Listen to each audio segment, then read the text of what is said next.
আসসালামু আলাইকুম ওয়া রাহমাতুল্লাহি ওয়া বারাকাতুহু। আলহামদুলিল্লাহি ওয়াহদা ওয়াসসালাতু ওয়াসসালামু আলা মান লা নাবিয়্যা বা'দা আম্মা বা'দ। আউযু বিল্লাহি মিনাশ শাইতানির রাজীম। বিসমিল্লাহির রহমানির রহিম। ওয়া মান ইয়াকফুর বিল ঈমান ফাকাদ হাবিতা আমালুহু ওয়া হুয়া ফিল আখিরাতি মিনাল খাসিরিন। আন আবি হুরায়রা রাদিয়াল্লাহু তাআলা আনহু قال قال رسول الله صلى الله عليه وسلم إن الله لا ينظر إلى سؤاركم وأموالكم ولكن ينظر إلى قلوبكم وأموالكم رواه المسلم। সমস্ত প্রশংসা মহান আল্লাহর জন্য, আলহামদুলিল্লাহ। দরুদ বর্ষিত বিশ্বনবী নবী মুহাম্মদ রাসূলুল্লাহ সাল্লাল্লাহু আলাইহি ওয়াসাল্লামের প্রতি। আজকে আমরা যে বিষয়টি নিয়ে আলোচনা করব সেটা হচ্ছে আকীদা। মুসলিম উম্মার জন্য সবচাইতে যে গুরুত্বপূর্ণ বিষয় সেটা হচ্ছে আকীদা। আকীদা আরবি শব্দ, যা উকদাতুন থেকে এসেছে। এর অর্থই হচ্ছে গিরা বা বাঁধন।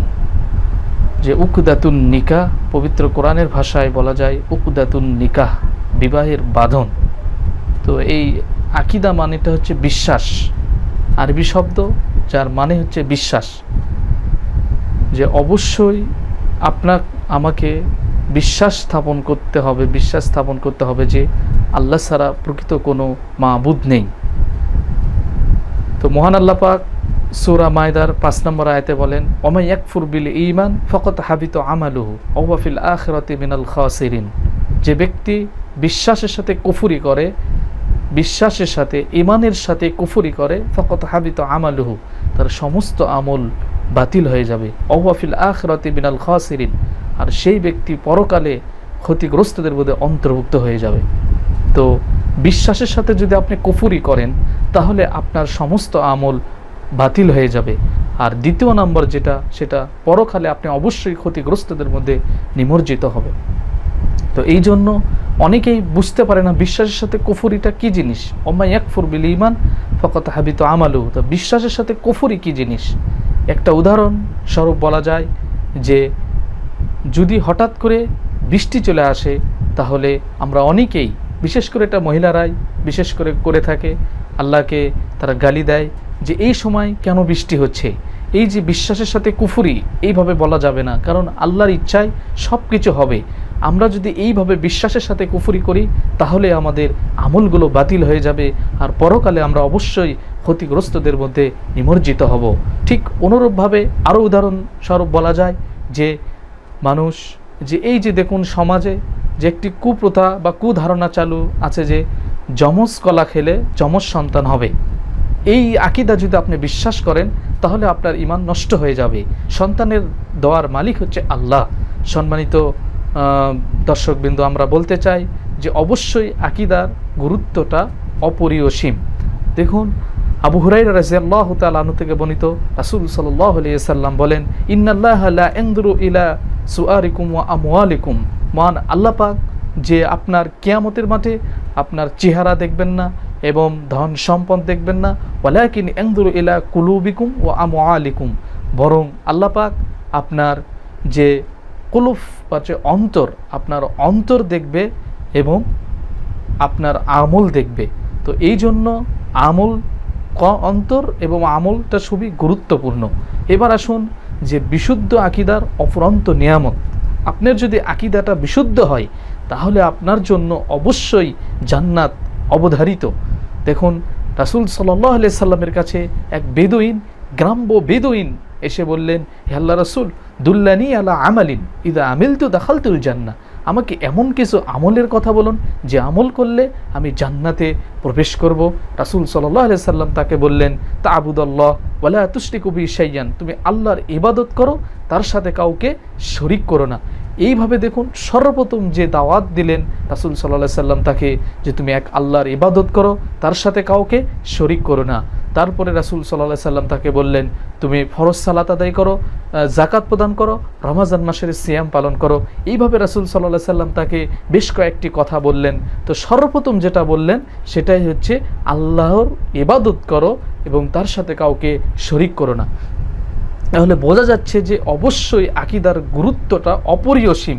দেখুন, এই ব্যক্তি এই কথা বলে চলে যাচ্ছে, ফালাম্মা আল্লাহ এই ব্যক্তি বলছে, এই ব্যক্তি চলে যাচ্ছে, যে আল্লাহর কসম করে এই ব্যক্তি বললেন যে হে আল্লাহ রাসূল, আমি এর চেয়ে কমও করব না, বেশিও করব না।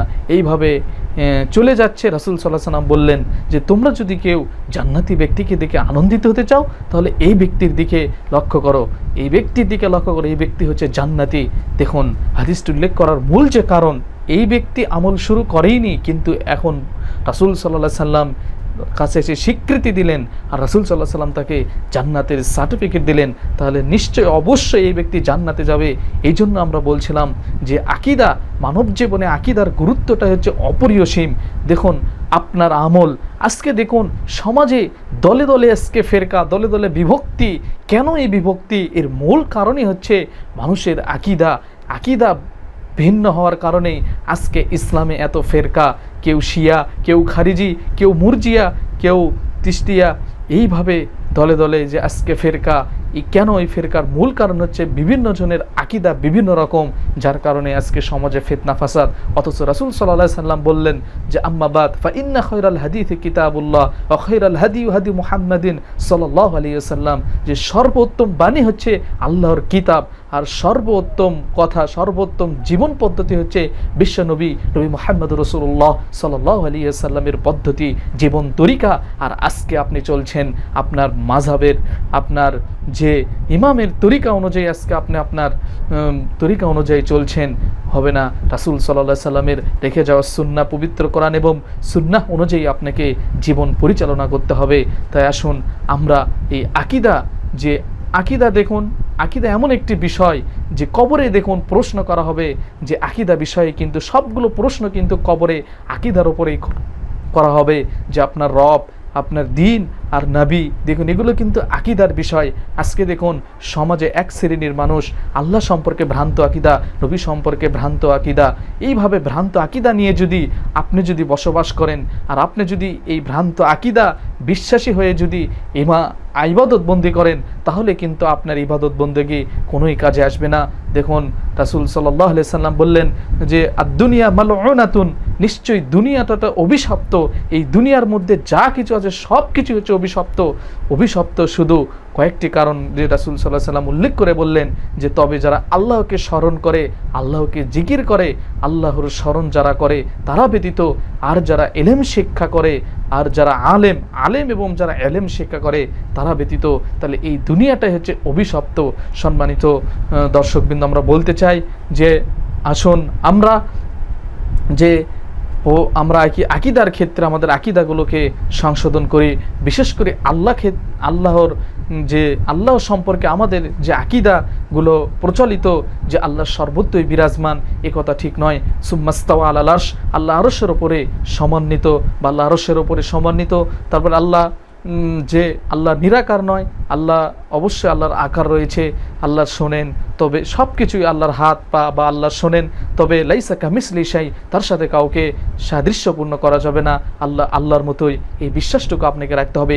আর বিশেষ করে নবীর ক্ষেত্রে যে আমরা বিশ্বাস করি মুহাম্মদ সাল্লাল্লাহু আলাইহি সাল্লাম নূরের তৈরি, তিনি নূরের তৈরি নয়, তিনি মাটির তৈরি। মহান আল্লাহ পাক পবিত্র কোরআনে বলে দিচ্ছেন, হে মুহাম্মদ সাল্লাল্লাহু আলাইহি সাল্লাম, আপনি বলে দিন মানুষদেরকে আমি তোমাদের মতো একজন সাধারণ মানুষ, শুধু এতটুকুই পার্থক্য যে আমার কাছে ওহী করা হয়। তাহলে বোঝা যাচ্ছে নবী সাল্লাল্লাহু আলাইহি সাল্লাম আমাদের মতোই সাধারণ মানুষ ছিলেন। এইগুলো বিশ্বাস আপনাকে আমাকে করতে হবে। এই ভ্রান্ত আকীদা আমাদের সমাজ থেকে দূর করতে হবে। তাই আসুন আমরা আকীদার ক্ষেত্রে বিশ্বাসী হয়ে আমরা আকীদাগুলোকে সংশোধন করার মাধ্যমে আমরা আমাদের আমলগুলোকে সংশোধন করে আমরা জান্নাত গমন করে আল্লাহ পাক আমাদের সেই তৌফিক দান করুন। আল্লাহুম্মা আমিন। এই বলে আমি আজকে আমার এই আলোচনা এখানে শেষ করছি। সুবহানাকাল্লাহুম্মা ওয়া বিহামদিকা আশহাদু আল্লা ইলাহা ইল্লা আনতা আস্তাগফিরুকা ওয়া আতুবু ইলাইক।